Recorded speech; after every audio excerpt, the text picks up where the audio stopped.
রাসূলের প্রিয় সাহাবীকে কেন মৃত্যুদণ্ড দিয়েছিলেন হযরত ওমর রাদিয়াল্লাহু তাআলা আনহু?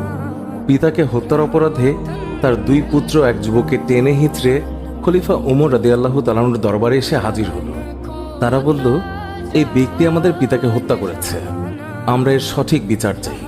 খলিফা ওমর রাদিয়াল্লাহু তাআলা আনহু ওই যুবকের কাছে তার বিরুদ্ধে আনা হত্যার অভিযোগের ব্যাপারে জানতে চাইলে যুবক বলল, অতি ক্লান্তি অনুভব করার কারণে আমি একটু খেজুর গাছের নিচে বসে বিশ্রাম করতে গিয়ে ঘুমিয়ে পড়ি। উঠে দেখি আমার উট আমার পাশে নেই। খুঁজতে গিয়ে যখন সামনের দিকে এগিয়ে যাই তখন তার মৃতদেহ পাই, যাকে ওনাদের বাবা বাগানে প্রবেশের জন্য পাথরে আঘাত করে মেরে ফেলেছে।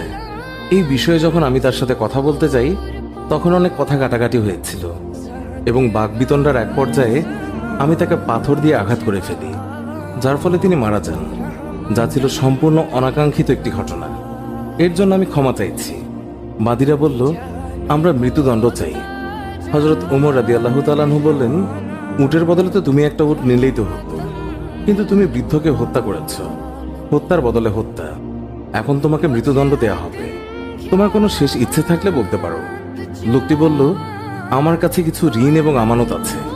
আমাকে যদি কিছুদিন সময় দিতেন তাহলে আমি বাড়ি গিয়ে সেই ঋণ এবং আমানত পরিশোধ করে আসতাম।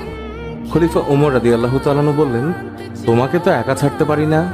তুমি যদি তোমার তরফ থেকে কোনো জিম্মাদার রেখে যাও তবে কিছু সময়ের জন্য তোমাকে মুক্তি দিতে পারি। যুবক তখন দুঃখিত হয়ে বলল, এখানে সবাই আমার অপরিচিত, না কেউই আমাকে চেনে না, আমিও কাউকে চিনি না, সুতরাং আমার জামিনদার হবার মতো কেউ নেই। তখন হযরত আবু যর গিফরি সবার মধ্যে দিয়ে বললেন, হুজুর, আপনার যদি অনুমতি থাকে তবে আমি হতে চাই যুবকের জমিনদার। তার এই কথাতে সবাই অবাক হয়ে গিয়েছে, কারণ তিনি ওই যুবককে চিনতেন না, জানতেনও না, কিন্তু তারপরেও তিনি জমিনদার হতে রাজি হয়েছেন। খলিফা বললেন, আগামী জুম্মাবার পর্যন্ত যুবককে মুক্তি দেয়া হলো। জুম্মার আগে যুবক যদি মদিনায় না আসে তার পরিবর্তে আবু যরকে মৃত্যুদণ্ড দেয়া হবে। জামিন পেয়ে নওজোয়ান ছুটে চলল মাইলের পর মাইল দূরে তার বাড়ির দিকে, আর আবু যর গেলেন তার বাড়ির দিকে। এদিকে দেখতে দেখতে জুম্মাবার চলে এসেছে। নওজোয়ানের তো কোনো খবরই নেই। হযরত ওমর রাদিয়াল্লাহু তাআলা আনহু রাষ্ট্রীয় পত্রবাহককে পাঠিয়ে দিলেন আবু যর গিফরি রাদিয়াল্লাহু তাআলা আনহুর কাছে। সেই পত্রে লেখা ছিল, আজ বাদ জুমা সেই যুবক যদি না আসে তবে আইন মোতাবেক আবু যর গিফরি রাদিয়াল্লাহু তাআলা আনহুর মৃত্যুদণ্ড কার্যকর করা হবে। আবু যর যেন জুম্মার প্রস্তুতি নিয়ে মসজিদে নবীতে সঠিক সময় উপস্থিত হয়। খবর শুনে পুরো মদিনায় থমথমে অবস্থা। একজন নিষ্পাপ সাহাবী আবু যর গিফরি আজ বিনা দোষে মৃত্যুদণ্ডে দণ্ডিত হবে।